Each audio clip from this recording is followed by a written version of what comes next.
Hello, everyone, and welcome back to part 2 of FAH 101 Monuments of Art History. This is your module on ancient Rome, imperial portraiture, and propaganda.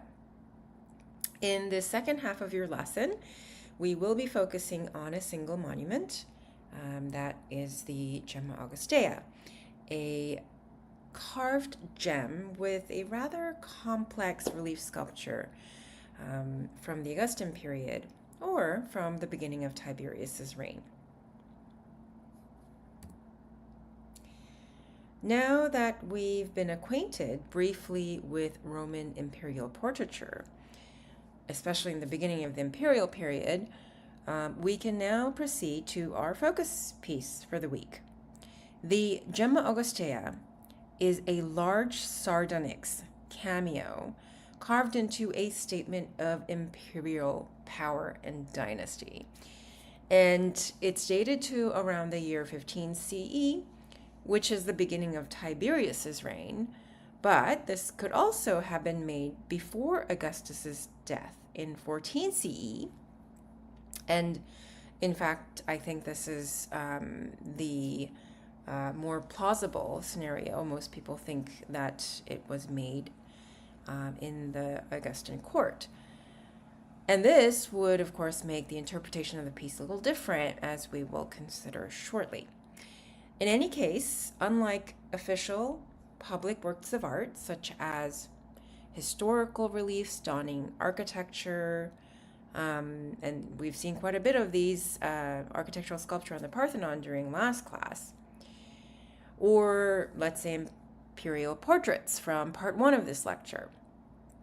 Now, these were disseminated across the entire Roman world and were official works of art that was used to, it was basically, the media of the Roman world, right? Unlike these, cameos or carved gems such as these were strictly private commissions, circulating most likely as gifts within the imperial family and friends. The Gemma Augustea is certainly an imperial private art at its best, along with the Grand Camée de France, which we will see shortly, and its private nature thus enables the artist to take certain liberties in representations that could have been problematic in public works of art.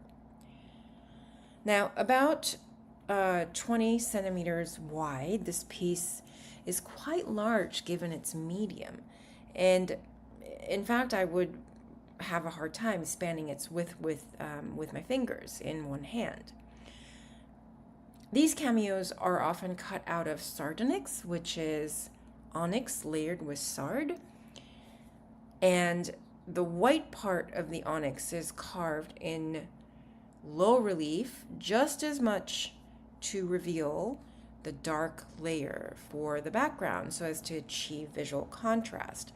And for reference, here I'm showing some onyx gemstones, that show the layered composition of the rock. So, in fact, you can imagine how hard it is, or it was, to find stones with an even layer across the field in order to make such a complicated composition.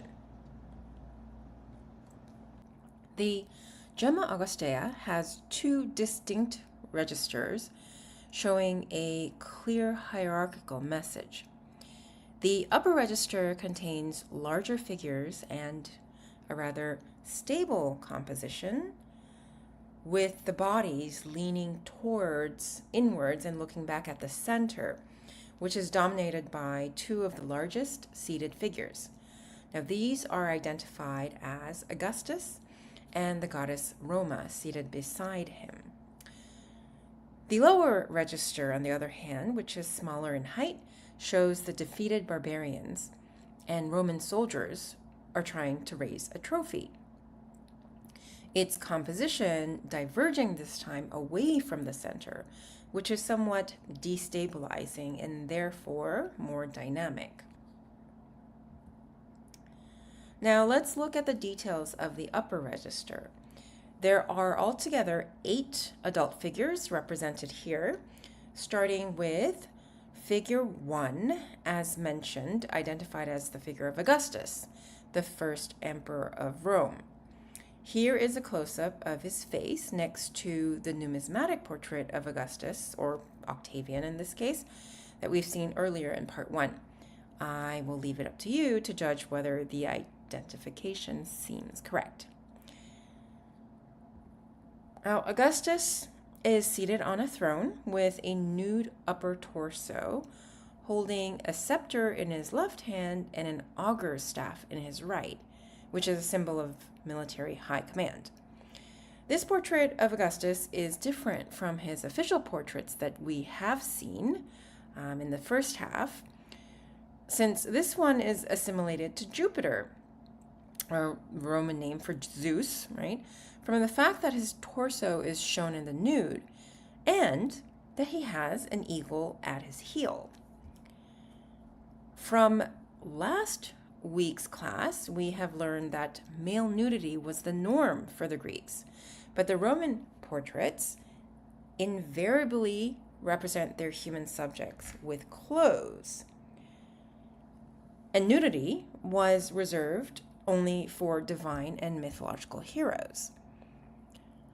This figure of Augustus is also being crowned by number 3, who is recognizable as Oikumene, due to her headdress in the form of a wall or a fortress. Now, Oikumene is the goddess of the whole inhabited world. And the crown that she's bestowing on him is the corona civica, made of oak leaves and given to someone who has saved other Roman lives. He's also accompanied by figure 2, which in fact is not the Empress Livia, but Roma herself, the personification of the city. They share not only glances, but also a shield on which both of them rests their feet. And between these two figures, up top, we have a disc with the astrological sign of Capricorn, which according to sources was not quite Augustus's birth sign, since he was born in August, and by the way, that's why August is named after Augustus. That would make him he would have been conceived in December, and neither August or December is a Capricorn, but that he adopted it as his constellation anyway. Apparently he liked it very much. Now, to finish the rounds on the right side, we have number 4, which is Oceanus or Neptune as the overseer of water. And number 6, the seated figure below, is Mother Earth, so that would be Tellus, or the personification of the territory of Italy, which is Italia. Either way, she holds a cornucopia and is surrounded by cherubs, signifying bountiful land and peace. So, to recap, we have the divine Augustus assimilated to Jupiter, accompanied by the city of Roma, recognized as the savior of Roman citizens by the whole inhabited world, and supported by the divinities overseeing the natural surroundings of water and earth. And to top it all off, we have the celestial sign announcing his birth. Then let's move on to the left side of this register. We have 2 figures whose identities would then help define everything else that's going on, especially on the bottom. Now, the leftmost figure, number 6, stepping off a chariot, is usually identified as Tiberius. And this identification is also from his portrait figures. The chariot is being driven by number 7. This is Winged Victory herself, still holding the reins. And implying that Tiberius has just arrived from his victories, which is most likely being shown in the lower register. And note that Tiberius also wears a laurel crown. He, strangely enough, wears a toga rather than his military armor, and he holds a scepter. And here are some comparative images of Tiberius's official portraiture, showing his protruding chin and also protruding ears, a small mouth, and tight lips that he seems to have inherited from his mother Livia, while conforming to the general appearance of Julio-Claudian princes, ultimately deriving from Augustus's portrait features. And you can see here in his cameo portrait on the very right side, it seems to be contrasting quite heavily with the idealized and much more generic face of victory behind him. Now, figure 8, on the other hand, looks a lot more generic than figure 6, Tiberius, showing the appearance of a Julio-Claudian prince, especially with the smooth cap of hair with neatly arranged forelocks. The identity of this figure is somewhat debated as to whether it is Drusus or his son Germanicus, who's come to announce the victory of his brother, if it's Drusus, or his uncle, if it's Germanicus. Now, this would all depend on whether the cameo was made before or after 12 CE. This is when Drusus died. And if it is after, then Germanicus would have been old enough to don his military attire and announce the victory. And on top of that, we know that Germanicus was favored by Augustus, who had sent him on various campaigns as well. Now that we have some idea as to who these figures are occupying the upper register, we can now move on to the lower register and attempt to make sense of what's going on. Now here we have a rather dynamic scene of the moment when Roman soldiers are trying to raise a trophy, or tropaion, on the left, which is usually made of a wooden cross and then adorned with the defeated enemy's armor and gear. The quote-unquote barbarian prisoners are seated at the base of this tropaion, which is usually seen in representations of trophies such as this one.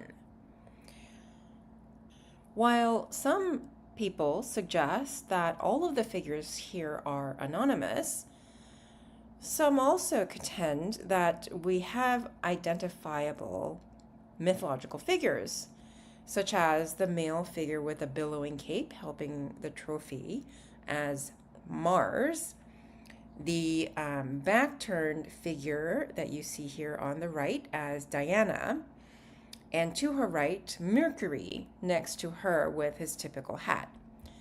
Now, the captives here may be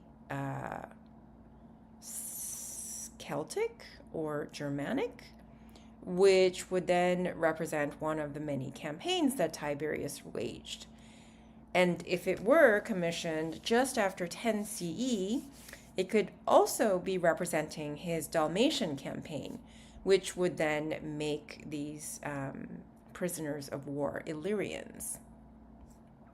In any case, what we have here is a rather unambiguous statement of Roman superiority. And this whole lower register serves to illustrate the reason why Tiberius is commemorated above. Also note that the shield on the far left, you see hanging from the trophy, shows a scorpion, which was, in fact, Tiberius's birth sign. So it all kind of comes together. So, to summarize, we have here a personal item that was commissioned for private use, in contrast to large-scale official works that were seen by everyone. And therefore, it was able to take certain liberties that may go against the pictorial conventions of that time. This, of course, includes, and mainly what I'm talking about, is the deification of the emperor, potentially during his lifetime, which Augustus was especially careful not to do, right? He was very careful to present himself as the first among equals, and he would never have done this in his official portraiture.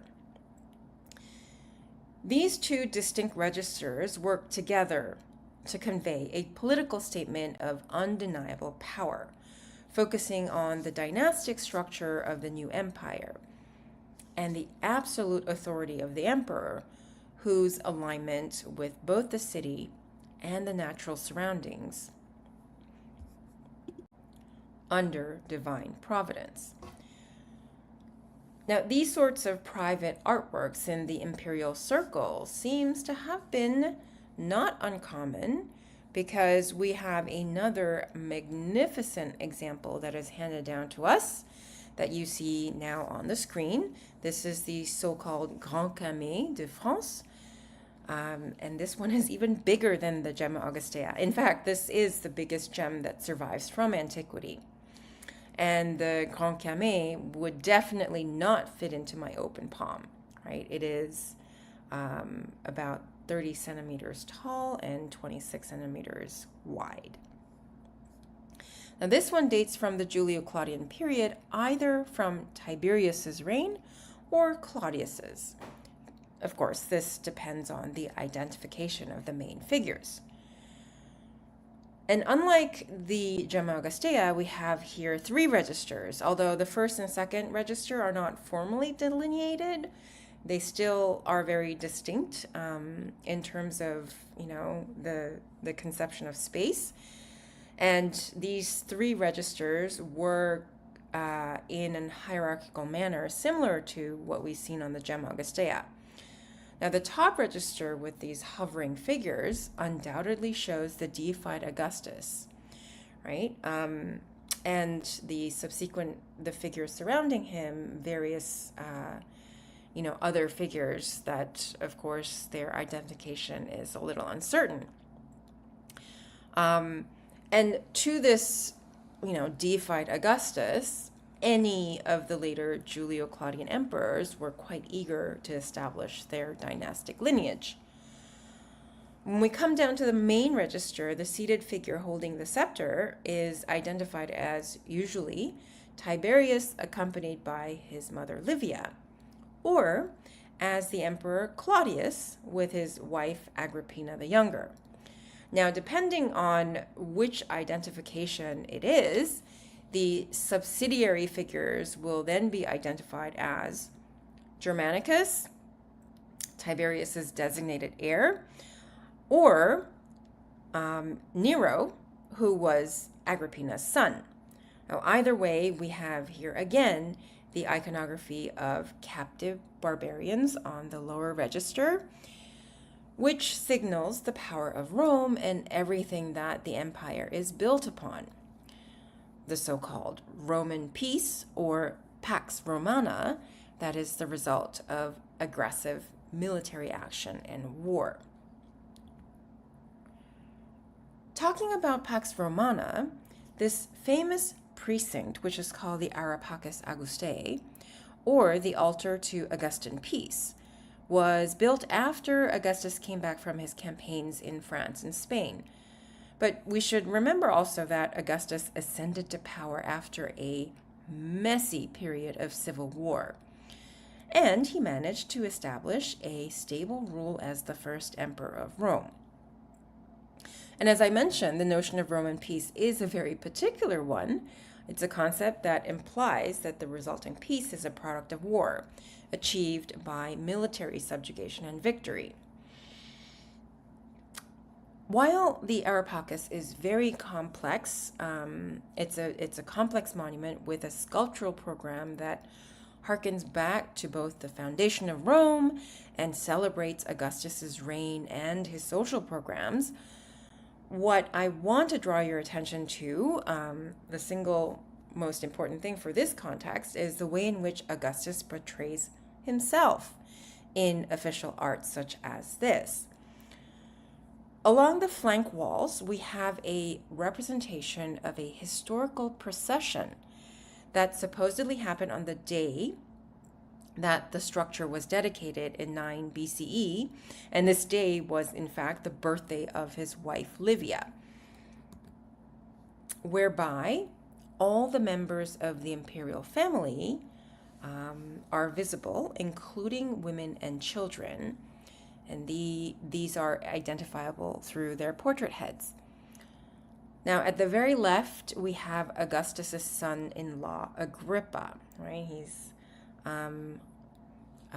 looking a little tall, and here we have Agrippa, again, whom you see on the right, preceded by the Flamines, or the high priests of Jupiter. They're wearing this strange headgear. And then further to the left, we have the figure of Augustus. And unfortunately, his this image is quite damaged. But Augustus here, he doesn't stand out at all compared to the other people. I mean, he may be slightly taller than the rest, but in fact, he's not even really taller than Agrippa. And there is a minor sort of disruption in the flow of people walking around Augustus. And the artist does this by creating a subtle pocket of three-dimensional space around him. As you can see, one of the figures are back turned, right? Everybody's facing the way in which people are walking, except for after Augustus, there is a kind of staccato, right? It's a disruption of the flow. Anyway, this portrayal obviously befits his title of princeps, right? The first among equals. Now, Augustus never took the title of emperor or dictator in the way that Julius Caesar did, and he finished his 40-year reign as princeps, most likely in a sensible political move in order to placate the Senate. That was actually, in all intents and purposes, a formality by this time. Another thing to note here is the classicizing tendency that the Areopagus sculptures portray. As I mentioned earlier, Augustus was a big fan of classical Greek art, from which he drew inspiration and thereby consciously evoking this golden age of Periclean Athens. And by doing so, he established a visual language that signals the glorious past, and also heralding a new age of peace and prosperity. Now, it's well established that Augustus was looking back to the Parthenon frieze that we saw last week as his model for this monument.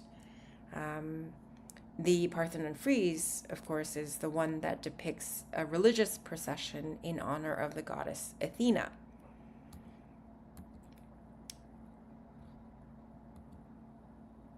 A quick glance at the Parthenon frieze section will demonstrate its similarities with the Areopagus procession frieze, right, that we just saw, but also carries some major differences, which I hope you'll be able to discuss in your tutorials. This kind of subtle self-portrayal of emperors did not last very long, as by the time of Claudius, if not before, we have a blatant over life-size portrait of the emperor made during his lifetime that shows him in the guise of Jupiter, as you can see here in the center. Now, Claudius was obviously no Mr. Handsome. He was known to have a limp with a sickly appearance, and a well-known disability of stuttering. He was exiled once during Caligula's reign, um, and Claudius was really practically invisible all during this time because no one saw him as a threat or even took note of him despite being Caligula's uncle, right? He was actually older than Caligula. And it is said that when Caligula was assassinated, the Praetorian guards found Claudius hiding behind a curtain. And then instead of killing him too, they actually declared him emperor. Now, Claudius's portrait breaks from the Julio-Claudian tendencies of this youthful idealization and classicism. Instead, he depicts himself with this middle-aged appearance. Unlike Augustus, who never aged throughout his entire principate, right? Claudius already has lines on his forehead, notable bags under his eyes, creases around his noses and cheeks, and even some loose skin around his chin. We basically have a lot more texture in his face than we've seen with all of the other previous Julio-Claudian portraits. Now, it could be said that Claudius is looking back to the Republican veristic tradition, right, which emphasized age and wisdom, and he's probably doing this very purposefully. And while his face is clearly showing signs of age and harbor Roman Republican values, his full-length colossal statue in the guise of Jupiter, with the scepter and the eagle, right, is in fact following the Hellenistic convention of ruler portraits, using this divine, bulging, muscular body as a statement of absolute power. Now, this is a lot less subtle than Augustus, who was careful not to overstate his authority and consciously portraying himself as the first among equals all during his lifetime. Now, if this statue of Claudius is indeed a statue made during his reign, as it usually is considered, then we have a rather bold statement on his part, which makes quite a bit of sense given the circumstances of his ascendancy after the mess he inherited from Caligula. Now, he needed to reassert his foothold as the leader of the empire. Claudius also wears the corona civica, or the civic crown, made of oak leaves, which, again, as I said, is normally granted to a Roman citizen who saved another or other Roman soldiers on the battlefield by slaying the enemy on their ground. Now, the fact that Claudius wears the corona civica is a clear fashioning of his military persona. Again, something that he probably really needed. And all of this is, of course, a deliberate and careful construction that reinvents his image for the public. Now, the incongruity that you've seen in Claudius's middle-aged visage, on top of the bulging, muscular, and youthful body, is in fact something that Roman imperial portraiture did quite often, even for female portraiture, as you see here, from the Flavian period. Now, the Flavian period is a period that starts with Vespasian, who succeeded Nero. Again, Nero is the last of the Julian-Claudian emperors.